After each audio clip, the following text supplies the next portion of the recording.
ئاو ئێران بەرەومایە پووچبوون دەبات.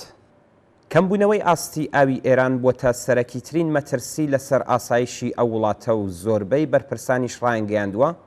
ڕەنگە وڵاتەکەیان لە ڕوبەڕووبوونەوەی قەیرانی ئاودا مایە پووچ ببێت و ئەم ساڵ بێتە کەم ئاوترین ساڵی نیو سەدەی ڕابردوو. توێژینەوەکان لە ئێران ئاشکرایان کردووە کە ئەو وڵاتە تا 16 ساڵی داهاتوو گیرۆدەی قەیرانی وشکە ساڵی و کەماوی دەبێت و ئەمەش بە قەیران یان کارەساتی سروشتی و گۆڕانکاری کەش و هەوا لە وڵاتە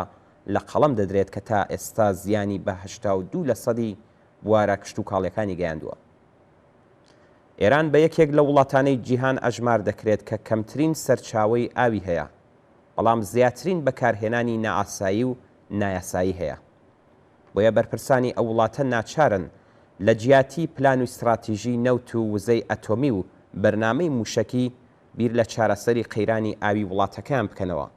چونکە ڕەنگە کەم ئاوی ببێتە هۆی مایە پووچبوونی ئەو وڵاتە. نێونجی بارانبارین لە ساڵی 2018 تا 2019 لە ئێران بە تۆمارکردنی 342 ملیم لە ساڵێکدا ژمارەی پێوانەیی بارانبارینی لە 50 ساڵی ڕابردووی ئەو وڵاتەدا تۆمار کردو. ڕێژەی بارانبارین لە ماوەی نێوان ساڵی 2019 تا ساڵی 2020 بۆ 317 ملیم دابەزینی بەخۆیەوە بینی. بەڵام ئەو ڕێژەیە لە ساڵی 2021 بە شێوەیەکی بەرچاو 50% کەمی کرد. ساڵانە 7 ملیارد و 500 میلیۆن متر سێجا ئاوی خواردنەوە و تەندروست لە ئێران بەکاردەهێنرێت کە 5 ملیارد متر سێجای بۆ ماڵ و خێزانەکانە کە دەکاتە 241 لیتر ئاوی ڕۆژانە بۆ هەر هاوڵاتیەکی ئەو وڵاتە.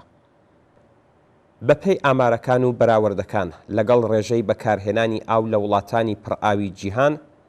ئێران زیاترین ڕێژەی ئاوی خواردنەوە و تەندروست بەکاردەهێنێت،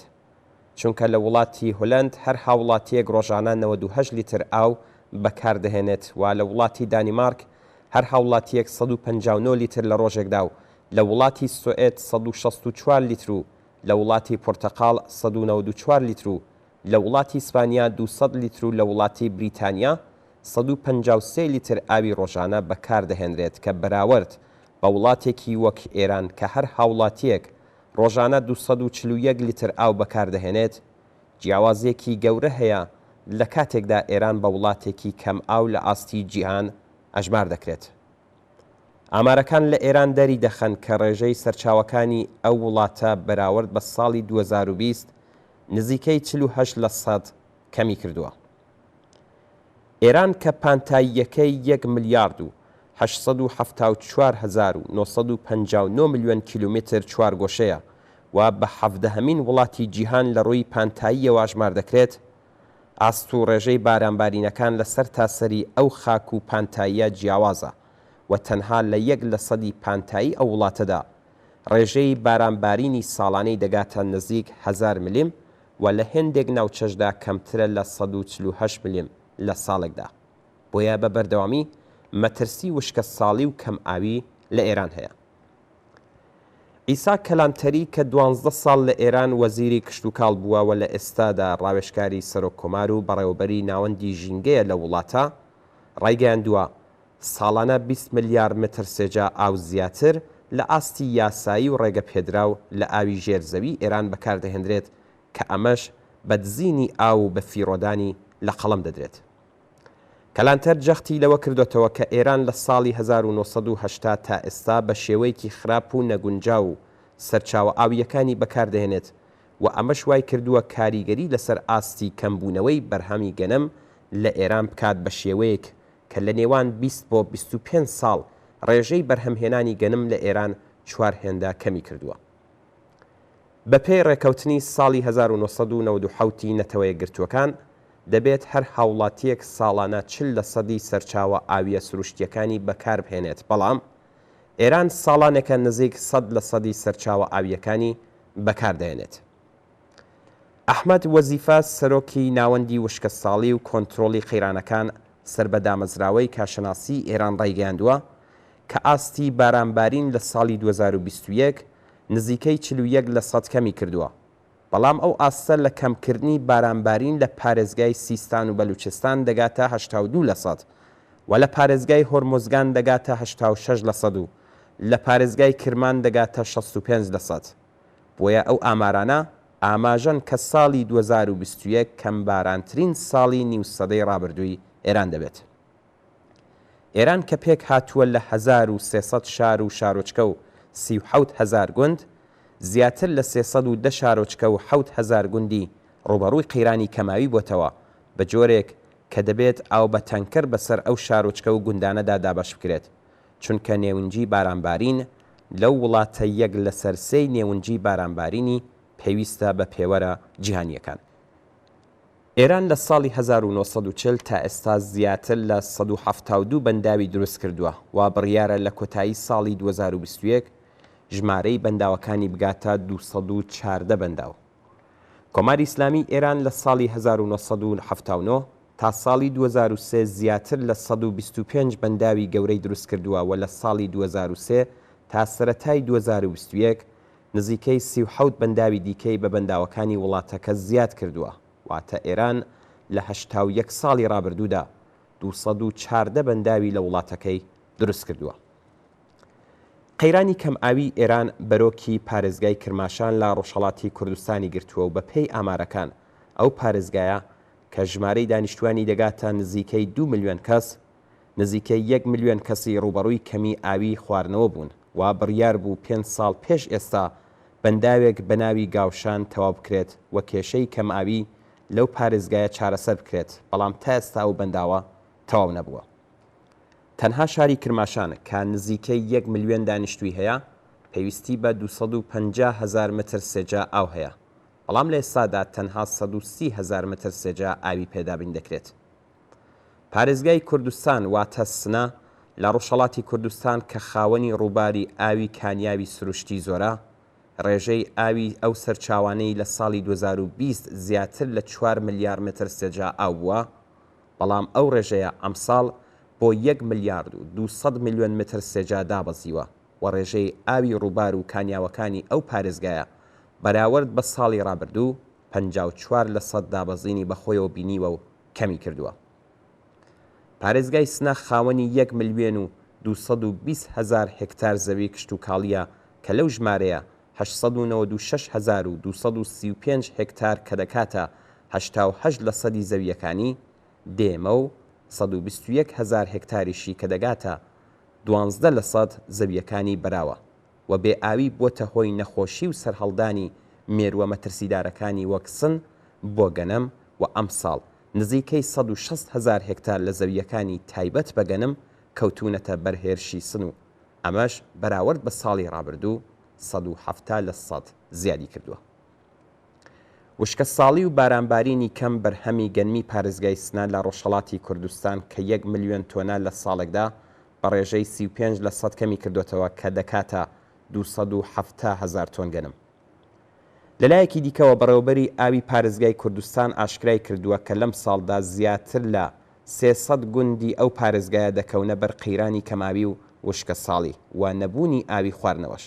بۆیە دەبێت بە تانکێر ئاو بۆ ئەو گوندانە دابین بکرێت. لە پارێزگای ئیلام هاوشێوەی پارێزگاکانی دیکەی ڕۆژهەڵاتی کوردستان قەیرانی کەمئاوی وشکە ساڵی هەیە، بۆیە 160,000 هکتار زەوی دێم و 5,000 هکتار زەوی بەراو زیانیان بەرکەوتووە و بەگشتی 70% بەرهەمی دانەوێڵەی ئەو پارێزگایە زیانی بەرکەوتووە و هەر ئەمەش هۆکار بووە کە بەرهەمی جۆی ناوچەکە لە 75,000 تۆنەوە بۆ 25,000 تۆن کەم بکات، لە کاتێکدا بە پێی ئامارەکانی ئەو پارێزگایە لەم ساڵدا 100,000 تۆن لە سەرجەم بەرهەمە کشت و کاڵیەکانی بەراورد بە ساڵانی ڕابردوو کەمی کردوێتەوە. ئیلام بەگشتی خاوەنی 340,000 هکتار زەوی کشت و کاڵی دێم و بەراو 5,000 هکتار باخی هەیە کە وشکە ساڵی زیانی زۆری بە کشت و کاڵ و باخداری لەو ناوچەیە گەیاندووە و بەرهەمە کشت و کاڵەکانی لە 30% بۆ 70% کەم بۆتەوە. هاوشێوەی پارێزگاکانی دیکەی ڕۆژهەڵاتی کوردستان لە پارێزگای ورمێ زەنگی مەترسیداری وشکە ساڵی لێدراوە و ئامارەکان دەری دەخەن ڕێژەی بارانبارینی ئەمساڵ بەراورد بە ساڵی ڕابردوو 26% لەو پارێزگایە کەمی کردووە و ئاستی ئاوی دەریاچەی ورمێ 56 سانتی متر دابەزیوە، لە کاتێکدا 10 ساڵە لە چوارچێوەی پرۆژەی زیندووکردنەوەی دەریاچەکەدا ئاوی زۆربەی سەرچاوەکانی کوردستان دەڕێژنێرێتە ئەو دەریاچەیەوە. ڕێژەی ئاوی دەریاچەی ورمێ لەم ساڵدا گەیشتۆتە 5 ملیارد و 20 ملیۆن متر سێجا لە کاتێکدا ئەو ڕێژەیە لە ساڵی ڕابردوو 6 ملیارد و 940 ملیۆن متر سێجا بووە و هاوکات ڕێژەی ئاوی بەنداوی مەهاباد بۆتە 159 ملیۆن متر سێجا کە بەراورد بە ساڵی ڕابردوو 21 ملیۆن متر سێجا کەمی کردووە. کەم ئاوی وشکە ساڵی و بەکارهێنانی نائاسایی ئاوی ژێرزەوین لە پارێزگای ورمێ بۆتە هۆی ڕۆچوونی 10 سانتیمتر لە خاکی ئەو پارێزگایە. بە وتەی شارەزایان وشکە ساڵی لە زۆربەی ناوچەکانی ڕۆژهەڵاتی کوردستان تەنها پەیوەندی بە کەمی بارانبارینەوە نییە، چونکە ڕێژەی بارانبارین لەو ناوچانە بەراورد بە ساڵی ڕابردوو کە بە ساڵێکی باراناوی ناوی دەهێنرێت 26% تا 46% کەمی کردووە. بەڵام ڕێژەی سەرچاوەکانی ئاو بەراورد بە بارانبارین لەم ساڵدا لە هێندێک ناوچەی ڕۆژهەڵات زیاتر لە 86% کەمی کردووە. بۆیە بە لێکدانەوەیەکی ئاسایی ئەو ژمارانە دەردەکەوێت کۆنتترۆڵ نەکردن و خراپ سوود وەرگرتن لە سەرچاوە ئاویەکان هۆکاری سەرەکی سەرهەڵدانی وشکە ساڵیە لەو ناوچانە. ناوەندی نیشتمانی ئێران بۆ بەرەنگاربوونەوەی وشکە ساڵی لە ئێران ئاشکرای کردووە کە نێونجی بارانبارینی ئەم ساڵ بەگشتی 118 میلم بووە لە کاتێکدا لە ساڵی ڕابردوو ڕێژەی بارانبارین 207 میلم بووە و ژمارەکە دەری دەخات ڕێژەی بارانبارین 43% کەمی کردووە و هاوکات بۆتە هۆی کەمکردنەوەی بەرهەمهێنانی کارەبا لە بەنداوەکان بە ڕێژەی 35% کە دەکاتە 4000 مگاوات. ناوەندەکە ئاماژەی بەوە کردووە کە کەمبوونەوەی باران بۆتە هۆی ڕاگررتنی بەرهەمهێنانی کارەبا لە زۆربەی بەنداوەکان و لەلایەکی دیکەشەوە وەزارەتی کارەبای ئێران پشتڕاستی کردوتەوە کە وڵاتەکەی 70% سەرجەم کارەباکەی لە ڕێگەی بەنداوەکانەوە بەرهەم دەهێنێت. بەڵام کەمبوونەوەی ئاستی بەنداوەکان و ڕێگری لە بەردانەوەیان بۆتە هۆی لە دەستانی زیاتر لە 4000 مگاوات کارەبا لە کاتێکدا سەرجەمی بەرهەمهێنانی کارەبا لە ئێران دەگاتە 60000 مگاوات. وەزارەتی کارەبا ڕایگەاندووە بۆ ڕێگری لە بەکارهێنانی زۆری کارەبا لە وەزارەت و ناوەندەکانی سەر بە وەزارەتەوە بڕیاریان لە قەدەغەکردنی بەکارهێنانی سپلێت و کۆندیشنی غازی و ساردکەرەوەکان داوە و ڕەنگە ئەمە ببێتە بڕیارێک بۆ سەرجەم دامەزراوەکانی حکوومەت. زۆربەی تۆیژینەوەکانی ناوەندە جیاوازەکانی ئێران ئاماژە بەوە دەکەن کە ئێران بەهۆی کەمبوونەوەی سەرچاوە ئاویەکانی ڕوبەڕووی قەیرانی ئاو دەبێتەوە و ئەمەش زۆربەی بوارە ئابووری کشت و کاڵیەکانی دەگرێتەوە و ڕەنگە خراپترین و وشکترین ساڵی خۆی لە مێژووی 50 ساڵی ڕابردوو ئەزمون بکات.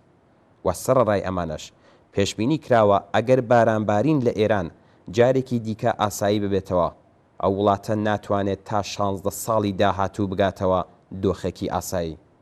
چونکە زۆربەی سەرچاوەکانی ئاوی ژێرزەوی ئەو وڵاتە بە مەبەستی کشت و کاڵ بە شێوەیەکی خراپ سوودیان لێوەرگیراوە.